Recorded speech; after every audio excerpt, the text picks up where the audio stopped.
Grandpa, are you okay? Help! Someone call 911! The night the billionaire died, his children didn't cry, they didn't scream, they didn't even look shocked. Instead, Marcus Wolfe quietly leaned back in his chair, picked up his wine glass, and smiled, because after waiting 25 years, their father was finally dead. But what none of them knew was that the man lying cold on the dining room floor was still watching them. If you're still watching, that means you're enjoying this story. Go ahead, subscribe, leave a comment, and share it. More powerful stories are coming. Chief Damian Wolfe was not just rich. He was dangerously rich. Oil money, real estate, shipping, banks, luxury hotels across 3 countries. By the time he turned 63, his empire was worth billions. But money was the only thing he trusted. Because family had disappointed him long ago. He sat behind the massive mahogany desk inside his Lagos mansion, looking out through the tall glass windows. The city lights glittered in the distance. Behind him stood a man who had worked for him for 20 years. His lawyer, Mr. Adewale. "Sir," the lawyer said quietly, holding a file. "I finished the investigation you asked for." Damian didn't turn. "Tell me," Mr. Damian said, drinking from his glass of champagne. The lawyer hesitated. "You were right," the lawyer said. Mr. Damian finally looked back slowly. A calm expression, but his eyes were cold. "Which one?" he asked. "All of them," Mr. Adewale sighed. Marcus Wolfe, the first son, had secretly withdrawn millions from a company account. Daniel Wolfe, the second son, had been bribing board members to gain control after his father's death. Vanessa Wolfe, his first daughter, had already promised her friends one of the family mansions. Bianca Wolfe, the youngest, had publicly joked on social media, "When my dad dies, I'm buying a private island." Bianca, his youngest daughter, publicly said in the video on her social media page with 10.3 million followers. Mr. Damian had watched the video himself. He found it on the internet because it went viral, which means the whole world saw it, and so many comments were dropped in the comment section. He watched it 3 times. Then he closed the laptop and laughed. Not because it was funny. Because it was predictable. He found out their true intentions a long time ago. But there was one person the report mentioned differently. The lawyer opened another page. "Amara Cole," the lawyer said. Mr. Damian's expression softened slightly. "My stepdaughter," Mr. Damian said quietly. Mr. Adewale nodded. "She refused the car you offered her last month," the lawyer pointed out. "Yes," Mr. Damian acknowledged. "She also declined the monthly allowance increase," the lawyer added. Damian leaned back slowly. "Did she say why?" Mr. Damian asked. The lawyer smiled faintly. "She said, she earns enough already," the lawyer said. For the first time that night, Damian Wolfe smiled. Amara Cole was not Mr. Damian's biological child. Her mother had married Mr. Damian when Amara was 10 years old. The other children never accepted her. They called her the charity case. But Amara never fought back. She simply focused on her life. She wanted to build an independent because she didn't want to be all dependent on her father's wealth. She was smart, vibrant, intelligent, and was very straightforward. She worked as an architect in a modest firm. She rarely visited the mansion unless invited. And whenever she came, she always brought something small for Mr. Damian. Sometimes fruit. Sometimes books. Sometimes nothing but conversation. One evening Mr. Damian invited Amara over to the mansion. That evening she sat across from him in the garden. "You work too much," she told him gently. Mr. Damian scoffed. "That's how billionaires stay billionaires," Mr. Damian said, causing them both to chuckle. They were both very close and fond of each other. She smiled. "You already won life, sir," Amara said, still smiling at him. He stared at her for a moment. Nobody ever spoke to him like that. Not his children. Not his wife. Nobody. "Amara," he said slowly. "Yes," she answered as she sat up. "If I died tomorrow, what would you do?" "Me," Damian suddenly said. She frowned. "Why would you ask something like that?" Amara asked with worry and concern all over her face. "Just answer," Mr. Damian persisted. She looked away, then back at him. "I would mourn you," she answered in a sad tone. And for a long moment, Damian Wolfe said nothing, because that was the first time he saw someone who truly cared for him. There was no lie, no pretense, just pure truth. He has watched Amara grow up and he knew her for one thing: honesty. She never saw delight in lying nor pretense because she was a straightforward girl. The Wolfe mansion was unusually quiet that night. Most of the staff had already gone to their quarters. Only the faint sound of music drifted from the lounge area. Marcus Wolfe sat on the leather couch with a glass of whiskey in his hand. Daniel stood near the bar pouring himself another drink. Vanessa scrolled through her phone lazily while Bianca applied lip gloss in the mirror. None of them noticed the security camera above the doorway silently recording everything. Marcus sighed loudly. "I swear, if the old man calls another family meeting this week, I might lose my mind." Vanessa chuckled. "You mean another lecture about discipline and responsibility?" Bianca rolled her eyes. "He acts like we're still children." Daniel smirked. "He acts like he's going to live forever." Marcus raised his glass. "Well, unfortunately for him, nobody lives forever." Vanessa leaned forward. "So let's talk about the real issue." Marcus looked at her. "What?" "The inheritance." Daniel immediately paid attention. Marcus smirked. "You're already thinking about that." Vanessa laughed. "Please. We've all been thinking about it." Bianca nodded quickly. "Obviously." Marcus leaned back comfortably. "Well, when the time finally comes." He tapped the table. "I'm taking control of the shipping company." Daniel scoffed. "You?" Marcus frowned. "What's that supposed to mean?" Daniel crossed his arms. "You barely understand how the company works." Marcus stood up angrily. "I've worked there for 5 years." Daniel laughed. "You show up twice a week."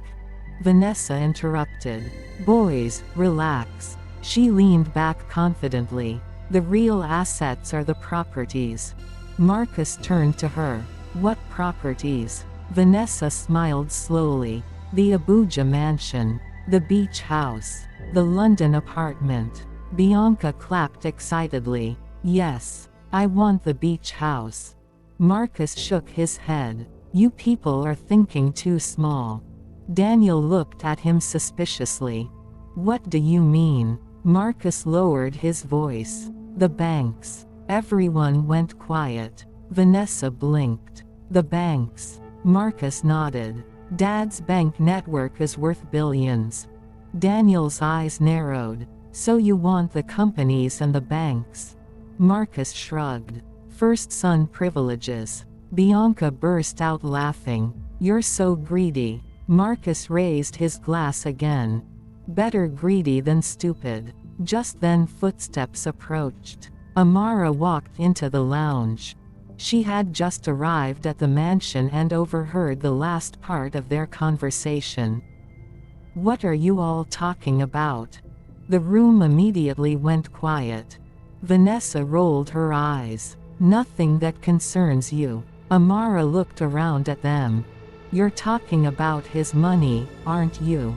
Marcus smirked. "Relax. He's not dead yet." Amara's face hardened. "You shouldn't talk like that." Daniel leaned against the bar. "Why?" "Because he's still our father."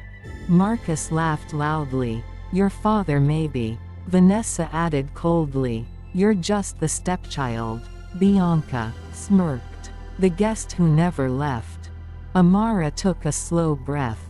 "You may hate him, but he worked his entire life to give you everything you have."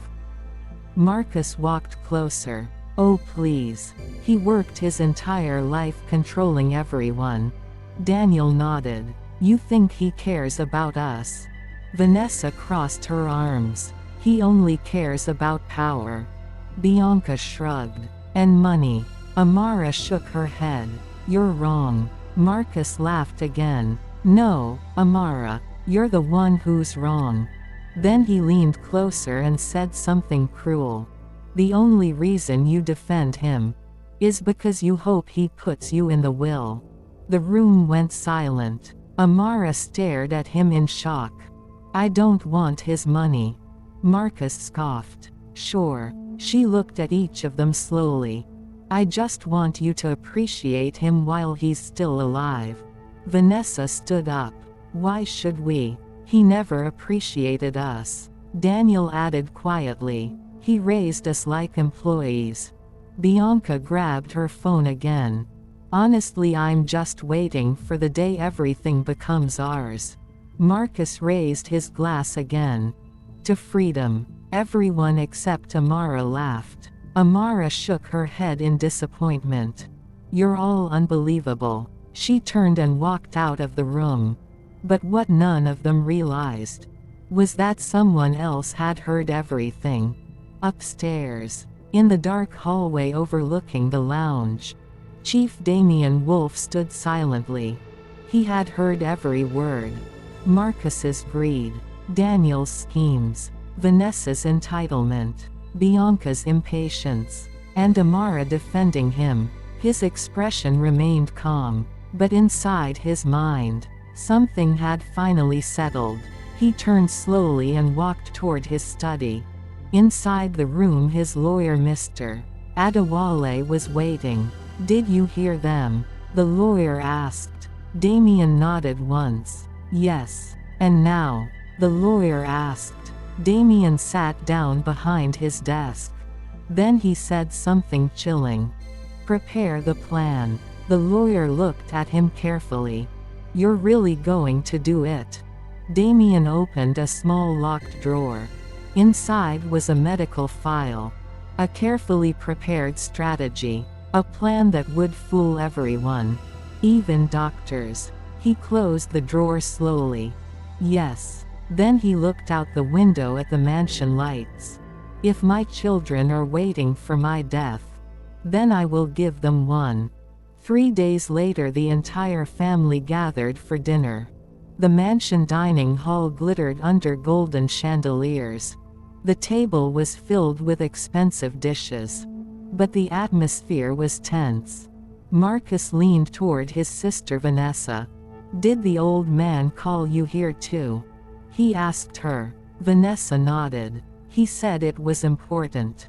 Vanessa answered. Bianca rolled her eyes. "He probably wants another lecture about family values." Bianca sighed. Daniel smirked. "Or he's finally writing the will." Daniel spoke. That caught everyone's attention. Even their mother, Mrs. Margaret Wolfe, looked up. At that exact moment, Chief Damian Wolfe walked in.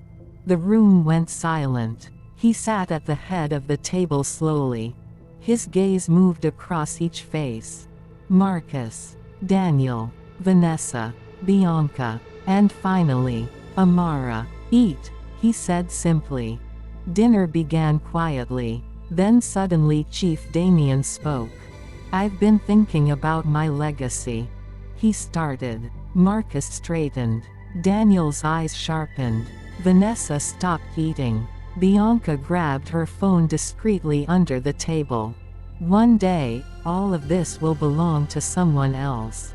Chief Damian continued. Marcus couldn't help it. So have you decided who? Marcus blurted out. Chief Damian looked at him calmly. Yes. Chief Damian replied. And before he could say another word, his hand suddenly gripped the table. His breathing became rough. The glass beside him fell and shattered. Dad, Vanessa gasped. Damian collapsed. Right there, onto the marble floor. Amara rushed to him, his head on her laps. Daddy, wake up. She screamed at the top of her voice. Call the doctor. Amara yelled again, tears rolling down her cheeks. Doctors arrived 20 minutes later. The family stood around the living room, waiting. Amara was crying quietly. Marcus paced the floor impatiently. Finally the doctor walked out. I'm sorry. The doctor started. The room went silent. Chief Damian Wolfe is dead, the doctor announced. Amara covered her mouth. Vanessa stared in shock. But Marcus slowly leaned back into the sofa. Daniel exhaled slowly. Bianca whispered under her breath. Oh my God. Not in sadness. In disbelief. It had finally happened. Hot tears rolled down Amara's cheeks without a sound of sob. She was in deep shock. Mrs. Margaret on the other hand collapsed and the doctor attended to her. She didn't eat for days. She locked herself inside her room for days until Amara came one day and brought her out. She was lean and sick already. Planning for the funeral began. Mrs. Margaret Wolfe wore black clothes every day. Even though she knew her children didn't like Mr. Damian, it didn't stop her from mourning her husband. Mrs. Margaret was a quiet and observant woman. She always tried to warn her children for wishing their father death, but they never listened. The funeral was massive. Politicians, business leaders, celebrities, everyone came. The country mourned the billionaire. But inside the Wolfe mansion, the atmosphere was different. Marcus slammed his hand on the table. We need to discuss the inheritance, Marcus said, his eyes filled with content. Vanessa nodded quickly. The mansions should be divided equally, Vanessa said immediately. Daniel shook his head. No, the companies require leadership, Bianca added. And I deserve the luxury brand shares. The argument grew louder. Only one person wasn't talking. Amara. She sat quietly holding a photo of Damian. Her eyes red from crying. Marcus noticed. Why are you crying like that? He scoffed. He wasn't even your real father. He added. Amara looked up slowly. He was the only father I had, Amara said with growing anger. She wasn't angry at their nonchalance towards their fathers, but she was angry that they wanted her to also be happy that he was dead. Marcus rolled his eyes. Please, he sighed. Amara sighed and left the meeting, leaving everyone staring at her. 6 months later, 6 months passed, and the Wolfe empire began falling apart. Marcus fought with Daniel over company control. Vanessa secretly sold expensive artwork. Bianca spent millions partying. Investors began pulling out. News outlets started reporting the chaos. Meanwhile, Amara stayed away from everything. She continued her normal life. Her colleagues at work noticed how down she was and advised her to take a leave since she was still mourning her father.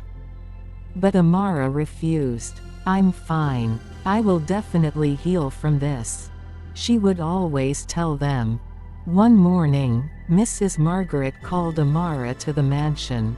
They both sat in Mrs. Margaret's room. The open glass window blowing breeze. "I miss him," Mrs. Margaret started, her voice breaking as she sobbed. Amara drew her to her chest and hugged her. "I miss him too, Mum," Amara said, crying too. "Your siblings are bringing down everything your father built. Investors are pulling out. They are all squandering your father's money and I can't do anything." Mrs. Margaret broke into tears again. "It's all right, Mom. Everything will be fine," Amara consoled her, fighting back her tears. "Dear, how do you expect everything to be fine when there's no one taking control?" Mrs. Margaret asked, her voice filled with pain and sorrow. She never liked the way her children treated their father. She always blamed herself because, when they were little, she let a nanny take care of them. She was never available because of work. That's why she will always blame herself for their uncouth character. Amara bowed her head, not knowing what to say anymore. Then Mrs. Margaret held her hands. "Amara, you have to take responsibility and keep your father's legacy running. With the way your siblings are running it, they will destroy what your grandfather built 150 years ago." Mrs. Margaret charged her. "You know your father always wanted you to work in the company while he was alive because he knew your siblings were not capable. Please just do this one last thing for him." Mrs. Margaret pleaded as she continued crying. "It's all right, Mom. I will see to it," Amara said, consoling her. Amara never wanted to work in the company because she didn't want to get in her siblings' way, since Mr. Damian wasn't her real father, and by right his biological children are meant to take over their father's wealth. But he was always good to her and loved her even more than his biological children. But one night she visited the mansion again. She wanted to see Damian's study one last time. The room was dark.